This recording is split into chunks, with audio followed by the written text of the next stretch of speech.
जय हिंद। जैसा कि हम लोग आगे की क्लास में संधि पढ़ चुके थे और आज का चैप्टर है समास। तो आज हम लोग पढ़ेंगे समास। तो आइए स्टार्ट करते हैं आज की क्लास को। समास समास की परिभाषा अगर पूछे तो समास दो शब्दों से मिलकर बना एक अर्थपूर्ण शब्द है, जैसे गगनचुम्बी। इसमें और ये चंद्रमुख में चंद्र अलग है, मुख अलग है। गगनचुम्बी में गगन अलग है, एक शब्द चुंबी अलग है। और इसके विशेष नियम दिए गए हैं, देखते हैं। समासिक शब्द या फिर जिसे समस्त पद कहते हैं, दो शब्दों के साथ जोड़कर एक अर्थपूर्ण शब्द ही समस्त पद कहलाता है। समास विग्रह किसे कहेंगे? समासिक पद को तोड़ना ही समास विग्रह कहलाता है। पूर्व पद, किसी पद में कौन सा पूर्व पद है, कौन सा उत्तर पद है? पूर्व पद का मतलब पहला पद, यानी पहला वर्ड। पूर्व पद समासिक का पहला पद ये हो जाएगा। जैसे इसमें दिया है एग्जाम्पल में चंद्रमुख, इसमें चंद्र पूर्व पद हो गया और मुख उत्तर पद यानी दूसरा पद हो गया ये। और दूसरा पद हो गया उत्तर पद। प्रधान पद ज्यादा अर्थ रखने वाले या फिर मुख्य अर्थ रखने वाले को प्रधान पद कहते हैं। गौड़ कर्म अर्थ रखने वाला जो कम अर्थ रखता है उसे गौड़ कहते हैं, जैसे चंद्र। आगे देखते हैं समास के प्रकार। समास के 6 प्रकार हैं। प्रधानता के आधार पर पूछे तो समास के 4 प्रकार हैं। पहला है अव्ययी भाव समास, दूसरा तत्पुरुष समास, तीसरा द्वंद्व समास, चौथा बहुब्रीहि समास, पांचवा कर्मधारय समास, छठा द्विगु समास। तो आइए एक एक करके देखते हैं। पहला है अव्ययी भाव समास। अव्ययी भाव समास पहचानने के लिए इसमें जो उपसर्ग वाले शब्द होते हैं, इसका प्रथम पद प्रधान होता है और पहला पद छोटा परंतु ज्यादा अर्थ रखता है। समान अर्थ रखने वाले दो शब्द एक साथ होते हैं। जैसे इसमें दिया है प्रतिदिन में, ये प्रति उपसर्ग हो गया। आजन्म में आ उपसर्ग हो गया, आमरण में आ उपसर्ग हो गया, अनुरूप में अनु उपसर्ग हो गया, प्रतिकूल में प्रति उपसर्ग हो गया। रातों रात में ये रात ये जो दिया ना रातों रात, ये अगर दो शब्द एक साथ लिखे जाएं तो भी अव्ययी भाव समास होगा। इसे रातों रात, हाथों हाथ, दिनों दिन, भर पेट, इसमें भर उपसर्ग है। यथाशक्ति में ऐसा यहाँ पे यथा रहेगा, ये ऐसा लिखा है। यथाशक्ति में यथा रहेगा, यथासंभव इत्यादि ऐसे शब्द अव्ययी भाव समास में आते हैं। ये हो गया। आगे देखते हैं। दूसरा है द्विगु समास। इसकी पहचान के लिए पहला पद जो होता है वो संख्यावाची होता है। द्विगु यानी गिनती। पहला जो होता है संख्यावाची, जैसे एग्जाम्पल है तिराहा। तिराहा में समास विग्रह करेंगे। 3 राहों का समूह, ये 3 राह।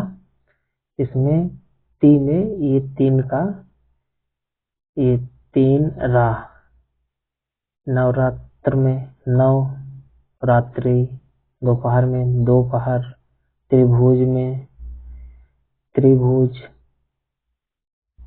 चतुर्थ में 4 का, दशानन में 10 का भाव निकले, पंचवटी में 5 का, पंजाब में 5 का, सप्ताह में 7 का, सप्तादी में 100 का, ये द्विगु समास हो गया। अगला है द्वंद्व समास। द्वंद्व समास देखते हैं। इसमें इसके दोनों पद प्रधान होते हैं। दोनों पद प्रधान होते हैं। दोनों पदों के बीच योजक चिन्ह होता है। योजक चिन्ह लगा के दो शब्द लिखे जाते हैं। समास विग्रह के बाद दोनों पद के बीच या, और, अथवा लगाते हैं। ऐसे शब्द जो अमूमन एक साथ बोले जाते हैं। जैसे एग्जाम्पल है माता पिता, इसका समास विग्रह करेंगे तो माता और पिता। सुख दुख में समास विग्रह करेंगे तो इस समास और इस सुख दुख में सुख और दुख हो जाएगा। भाई बहन में ये योजक चिन्ह है, इसकी पहचान है द्वंद्व समास का। भाई बहन का समास विग्रह करेंगे तो भाई बहन हो जाएगा। रोटी सब्जी, रोटी और सब्जी हो जाएगा। अपना पराया, अपना या पराया। भला बुरा, भला अथवा बुरा। लाभ हानि में लाभ या हानि। आगे देखते हैं। ऐसे खरा खोटा है, खरा या खोटा हो जाएगा। अगला है कर्मधाराय, चौथा। ये बहुत महत्वपूर्ण है, इसको ध्यान से देखेंगे। इसका पहला पद यानी उत्तर पद यानी दूसरा पद प्रधान होता है, और पहला पद दूसरे पद की विशेषता बताता है। यानी पहला विशेषण होता है, दूसरा विशेष होता है। जैसे एग्जाम्पल दिया है नील कमल, इसमें नीला विशेषण हो गया, कमल विशेष यानी संज्ञा हो गया।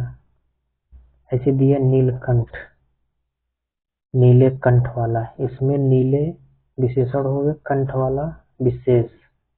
नवयुवक में नया विशेषण हो गया, युवक विशेष हो गया यानी संज्ञा हो गया। महावीर में से महान वीर, ये विशेषण महान हो गया। और कमल नयन में कमल के समान नयन, कमल विशेषण हो गया, और नयन ये विशेष हो गया। मृग नयनी, मृग के समान नयनों वाली, इसमें मृग विशेषण हो गया। इसे कनकलता, कनक विशेषण हो गया। परमानंद में परम हो गया। पीताम्बर, पीला है जो अंबर, इसमें पीला विशेषण हो गया। आगे देखते हैं। ऐसे है। अगला है बहुव्रीहि समास, इसको देखेंगे। इसमें दोनों पद अप्रधान होते हैं। इसके दोनों पद अप्रधान होते हैं। दो पद मिलकर किसी तीसरे पद की ओर इशारा करते हैं। यानी बहुव्रीहि समास में तीसरे की ओर इशारा करते हैं। जहाँ देगु कर्मधाराय बहुव्रीहि समास एक साथ हो तो वहाँ बहुव्रीहि समास से उत्तर यानी वरीयता दिया जाएगा बहुव्रीहि समास का। जहाँ पे कर्मधाराय बहुव्रीहि और ये सब देगु एक साथ हो तो यहाँ वहाँ पे बहुव्रीहि की प्रधानता दी जाएगी। जैसे इसका एग्जाम्पल देते हैं समझने के लिए। जैसे दिया है चंद्रशेखर, इसका समास विग्रह करेंगे। चंद्र है शिखर पर, जिसके किसके शिखर पे है चंद्र, शिव जी के, यानी तीसरे पद की ओर इशारा कर रहा है। गजानन, हाथी के समान मुख वाला, किसका है, गणेश जी के, तीसरे पद की ओर इशारा कर रहा है। मुरलीधर, मुरली को धारण करने वाला कौन है, कृष्ण है। चतुर्भुज, चार भुजा है जिसकी, किसकी है, विष्णु जी की। दशानन, 10 मुख हैं जिसके, किसके, रावण को। नीलकंठ, नीला है कंठ जिसका, किसका है, शिव जी का। त्रिलोचन, 3 नयन किसका है, शिव जी का। महावीर, महान है जो वीर, कौन है, हनुमान जी हैं। आगे देखते हैं। तत्पुरुष समास, इसको देखेंगे अच्छे से। तत्पुरुष समास को का दूसरा पद प्रधान होता है। तत्पुरुष समास में दूसरा पद प्रधान होता है। विग्रह करने पर कारक या विभक्ति के आधार पर तत्पुरुष समास के भेद का पता चलता है। जैसे एग्जाम्पल दिया है गगन चुम्मी, इसका समास विग्रह करेंगे तो हो जाए गगन को चूमने वाला। ये विभक्ति लग गया को, यानी कर्म तत्पुरुष समास है। तत्पुरुष समास के भेद देखेंगे पहले। ये तत्पुरुष समास के भेद पहला है कर्ता कारक, कर्म कारक, करण कारक, संप्रदान कारक, अपादान, संबंध, अधिकरण, संबोधन। इसमें जो कर्ता कारक होते हैं इसमें ने का नहीं आता है। कर्ता ने कर्म को करण से, संप्रदान के लिए, अपादान से, संबंध का के की राजेरी, अधिकरण में पर, और संबोधन में हे हरे हो होता है। जैसे कर्म तत्पुरुष समास का देखते हैं एग्जाम्पल, जैसे गगन चुम्मी, गगन को चूमने वाला। करण से इसका कारक होता है से, यानी इस संबंध का बोध कराता है। जैसे मन चाहा, मन से चाहने वाला। संप्रदान इसमें के लिए इसका कारक चिन्ह होता है। जैसे दिया है बैलगाड़ी, यानी बैल के लिए गाड़ी हो गया। अगला है अपादान, अपादान से अलगाव का भाव होता है। इसे रोग मुक्त, इसका हो जाएगा रोग से मुक्त। देश निकाला, यानी देश से निकाला, ये अलगाव का बोध करा रहा है से। अधिकरण में पर, जहाँ पे ये बोध हो, किसी पर चीज रखा हो या किसी में रखा हो। जैसे शोकमग्न, शोक में मग्न में, ये अधिकरण का हो गया। आप पर बीती, ये भी हो गया अधिकरण तत्पुरुष समास।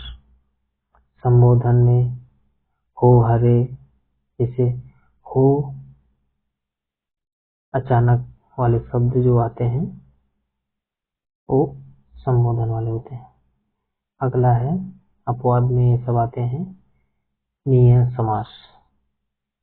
यह तत्पुरुष समास के अंतर्गत ही होता है। दूसरा पद इसका प्रधान होता है। नकारात्मक दिखाती है, जिसे लायक दिया है। इसका हो जाएगा नालायक समास विग्रह। हाजिर का गैर हाजिर, ऐसे होता है। तो यही रहा। अगर पूछे समास का शाब्दिक अर्थ संक्षेप होता है। तो कैसा लगा वीडियो जरूर बताना। जय हिंद।